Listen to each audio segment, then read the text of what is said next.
प्रधानमंत्री जी अपनी माता जी से मिलने जाते हैं ना तो 10 कैमरामैन साथ में लेके जाते हैं और देखते हैं इधर से फोटो सही आ रही है या इधर से फोटो सही आ रही है। प्रधानमंत्री इतना तो बनता है ना, कैमरामैन तो उनके आगे पीछे घूमेंगे ना। अरे तो हमने तो आपने कहा कि पर्सनल लाइन है, हम तो कह रहे हैं कि पर्सनल लाइफ है। तो आपने कहा कि मोदी जी ने देश हित में छोड़ा है, तो आप ये क्यों कहते हैं कि देश हित में अपनी घरवाली को छोड़ा है? मोदी जी खुद कहते हैं, बात हम नहीं कहते, मोदी जी खुद कहते हैं। अरे भैया देश हित में नहीं छोड़ा उन्होंने, देश हित में कुछ नहीं छोड़ा। अरे मोदी जी ने देश हित में कुछ नहीं छोड़ा है। आप तो हर चीज में मोदी जी को देश हित में बता देते हैं। अगर उन्हें ये जो 600 से ज्यादा किसानों की जो जान ली है ये भी देश हित में ली है क्या है? वो इसलिए लिए क्योंकि हमारी सरकार की औकात नहीं है। मैं कहता हूं हमारे देश के 56 इंच वाले प्रधानमंत्री की औकात नहीं कि वो चाइना पे जाके हमला करे। हमारे 56 इंच वाले प्रधानमंत्री की औकात नहीं कि अमेरिका से टक्कर ले, पाकिस्तान से ले। तो इसलिए वो हमारे ही मुल्क के नागरिकों के ऊपर लाठी और डंडे चलवाता है। मोदी जी तपस्वी है, तपस्या में क्या कमी रह गई थी? कौन सी तपस्वी हैं बताइए? किसानों के लिए वो तपस्या कर रहे थे। अरे भैया वो पता नहीं कौन सी गुफा में जहां मर्जी जाके बैठ जाते हैं, उन्हें को खुद अता पता नहीं है मोदी जी का। और आपको एक बात बता दूं, मोदी जी किसानों को पिटवाते हैं तो सिर्फ इसलिए कि हमारी सरकार की औकात नहीं है कि वो चाइना पे अटैक करे। वरना आप ये देख लीजिए, नेपाल जो विश्व का सबसे गरीब देश है वो हमारे देश की भूमि को कैप्चर करता है, लेकिन हमारे प्रधानमंत्री के मुंह से आवाज ही नहीं निकलती क्योंकि सत्ता की दलाली का जो फेविकॉल है ना वो गले में जम चुका है। समझ रहे हैं? फेविकॉल मरीन का मजबूत जोड़ जो पानी में भी नहीं टूटता, वो इनके गले में जम चुका है। मोदी जी ने कहा मुझे पावर नहीं चाहिए, मैं सेवा कर रहा हूँ। अरे तो सेवा करनी है तो अपनी माता जी की सेवा करो ना। अपनी बूढ़ी माँ को लाइन में लगा दिया, आप सेवा करोगे हैं? अगर आपको इतना ही सेवा करने का शौक है तो आप अपनी माता जी की करिए। क्या इतने बड़े पीएम कार्यालय में उनकी माता जी के लिए एक कमरा नहीं है? जो आदमी अपनी माँ को अपने साथ नहीं रख रहा वो सेवा करेगा? सुनिए, खाना खाते हैं रोज, डेली साथ में खाना खाते हैं, डेली साथ में खाते हैं। अब प्रधानमंत्री जी अपनी माता जी से मिलने जाते हैं ना तो 10 कैमरामैन साथ में लेके जाते हैं और देखते हैं इधर से फोटो सही आ रही है या इधर से फोटो सही आ रही है। प्रधानमंत्री इतना तो बनता है ना, कैमरामैन तो उनके आगे पीछे घूमेंगे ना। अरे तो प्रधानमंत्री जी हैं। एक बात है, प्रधानमंत्री जी की अकेले जी की माता जी की हैं? राष्ट्रपति भी हैं, ठीक है ना, और भी नेता। और अरे सुन तो लीजिए, सुनेंगे आप, सुनेंगे आप, अरे सुन तो लीजिए, और भी लोग हैं जिनकी माता जी हैं। तो देश के प्रधानमंत्री महोदय के अलावा और कोई तो अपनी माता जी के साथ फोटो शूट नहीं करवाता? क्यों नहीं करवाता भाई? प्रधानमंत्री जी हैं तो कैमरामैन तो उनके साथ घूमेगा ना, तो फोटो तो खींचेगा। अरे तो प्रधानमंत्री के साथ ही कैमरा घूमेगा? वो तो पर्सनल लाइफ है उनकी, आप उनकी पर्सनल लाइफ पे इतना अरे तो पर्सनल लाइफ, अगर पर्सनल लाइफ है तो पर्सनल लाइफ को पर्सनल नहीं तो पर्सनल कहाँ कमी रह गई? क्या? कौन सी तपस्या में? कौन सी तपस्या में? किसानों के लिए तपस्या कर रहे हैं। तपस्या उन्होंने यही करी थी कि 650 किसानों को मौत के घाट उतरवा दें। यही तपस्या कर रहे थे वहां जाकर। जिस व्यक्ति को ये नहीं पता कि परिक्रमा लगाते में जूते पहने जाते हैं या खाली नंगे पैर चला जाता है, वो आदमी तपस्या करेगा हैं? वो आदमी तपस्या करेगा। चलिए मैं मोहित शर्मा का बायकॉट करता हूँ मोदी जी के खिलाफ। मोदी जी का हाँ अपमान है ये। बिल्कुल बिल्कुल जी। अगर आप इतनी बात कर रहे हैं मोदी जी की, लेकिन अगर जेवर में देखिए जाके हाँ। इंटरनेशनल एयरपोर्ट का, अरे जनता के जेवर उतरवा के वो जेवर एयरपोर्ट इन्होंने बनवाया है। आप एक बात बताइए, अगर कोई भी व्यक्ति, आपसे महिला है, आपसे सवाल नहीं पूछ के मैं पूछता हूँ, आप एक बात बताइए, आपको ऊपर की शर्ट पहले जरूरी है नीचे की पैंट? पहले पैंट जरूरी है ना। शर्ट मिले ना तो भी आदमी घर से बाहर निकल सकता है। हमारे पास खुद की एयरलाइंस है? बताइए, नहीं है ना। तो जब एयरलाइंस नहीं है तो एयरपोर्ट का क्या करेंगे? रोजगार तो देंगे ना। कहाँ? उन्होंने खुद कहा है जेवर में लाखों लोगों को रोजगार देंगे जेवर में। जैसे लाखों लोगों के पास में वो आ रहे थे 15-15 लाख रुपए, जैसे लाखों लोगों को वो 100 स्मार्ट सिटी मिल रही थी, 2 करोड़ लोगों को रोजगार, नहीं जो 2 करोड़ लोगों को रोजगार मिल रहा था। आप इतना विरोध कर रहे हो, फिर भी आप त्रिपुरा के निकाय चुनाव का रिजल्ट देख लो। 334 में से 329 सीटों पे जीत गई है बीजेपी, निर्विरोध जीती है। देखिए वो जीती है, निर्विरोध जीती है, कोई बात नहीं। अभी इनका समय है, समय का जितना दुरुपयोग कर सकते हैं, लेकिन इनका जो पाप का घड़ा है ना वो भी भरता जा रहा है और पाप के घड़े फूटने की शुरुआत होगी उत्तर प्रदेश चुनाव से। ये जो आपको 5 राज्यों के जो चुनाव है ना, उत्तर प्रदेश के, उत्तराखंड के, पंजाब के, यहाँ से इनका पाप का घड़ा फूटना शुरू होगा। वो तो कहते हैं मैं युवा के लिए काम कर रहा हूँ। किसके लिए? युवाओं के लिए, देश के लिए। अरे भैया कौन से युवाओं के लिए? मोदी, अगर आज प्रधानमंत्री जी की बात की जाए, आज उन्होंने फिर गरीबों की बात की है। वही जो अनाज मिलता था फ्री, अब मार्च तक मिलेगा फ्री। अच्छा, हाँ, गरीब लोगों की बात। आप एक बताइए, गरीब है कहाँ? मुकेश अंबानी गरीब है, टाटा बिरला गरीब है, अडानी गरीब है। आपसे पूछा अनाज मिला, आपने कहा गरीब को मिला।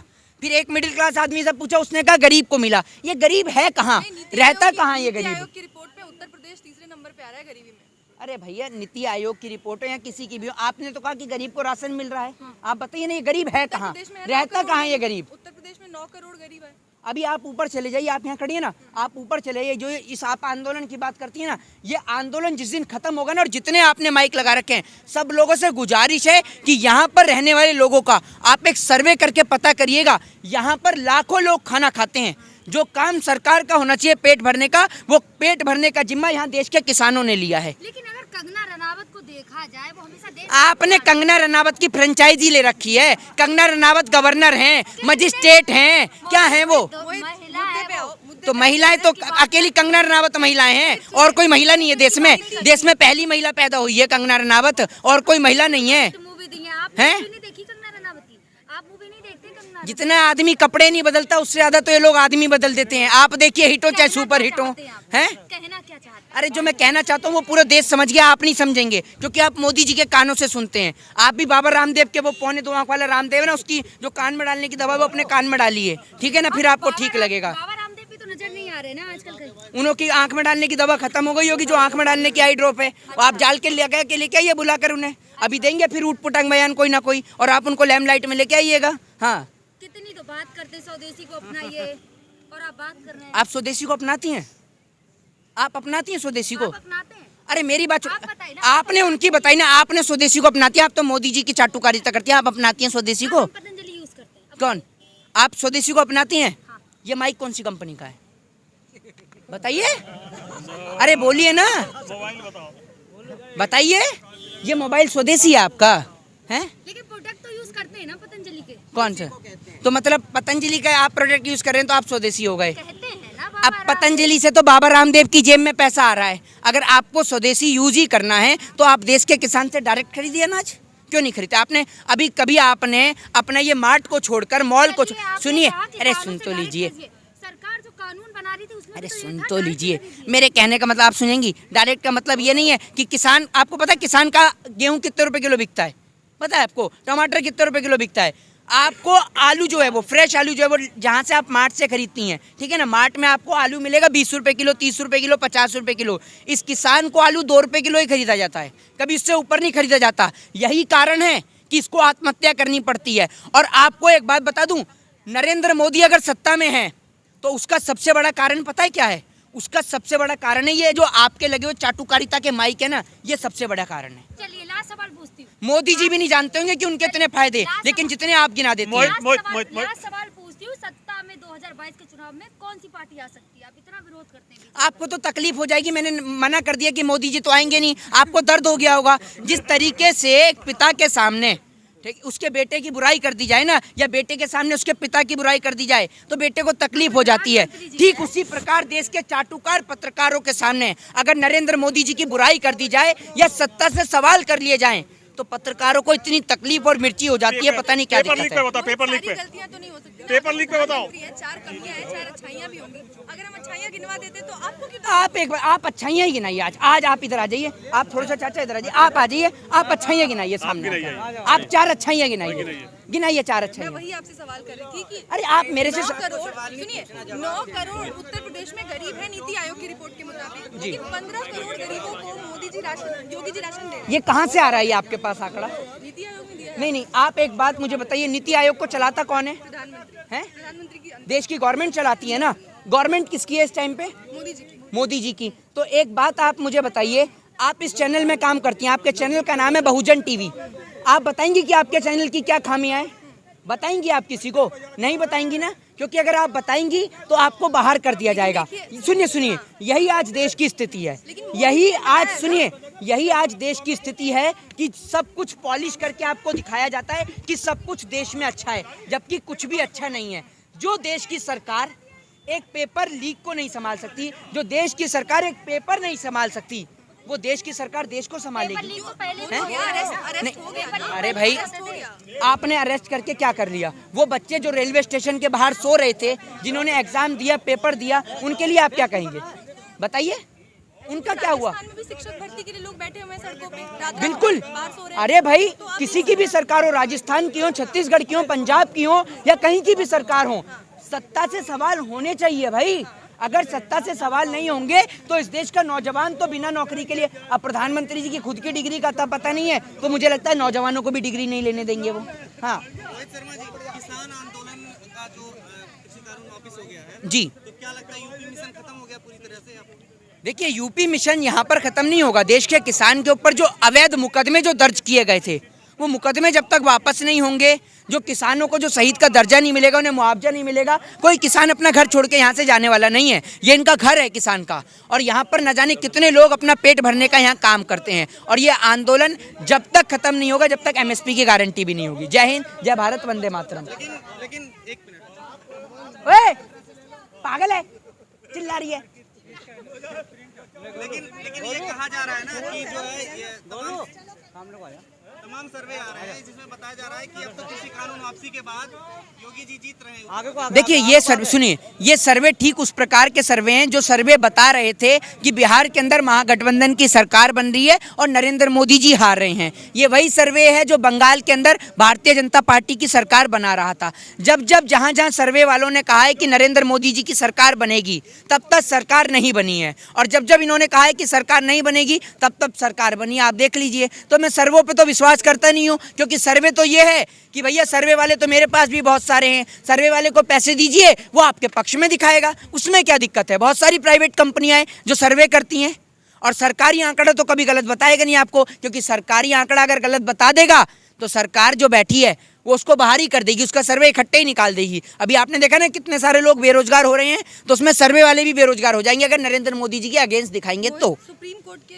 कोर्ट ने जो समिति बनाई थी कृषि कानूनों को लेकर, उसमें जो सदस्य थे उन तीनों का ये कहना है कि अगर एमएसपी लागू हो गई तो देश दिवालिया हो जाएगा। अगर राज्य देती है एमएसपी तो राज्य दिवालिया हो जाएगा। देखिए देश तो दिवालिया हो ही चुका है, आपने तो देश को दिवालिया कर ही दिया है।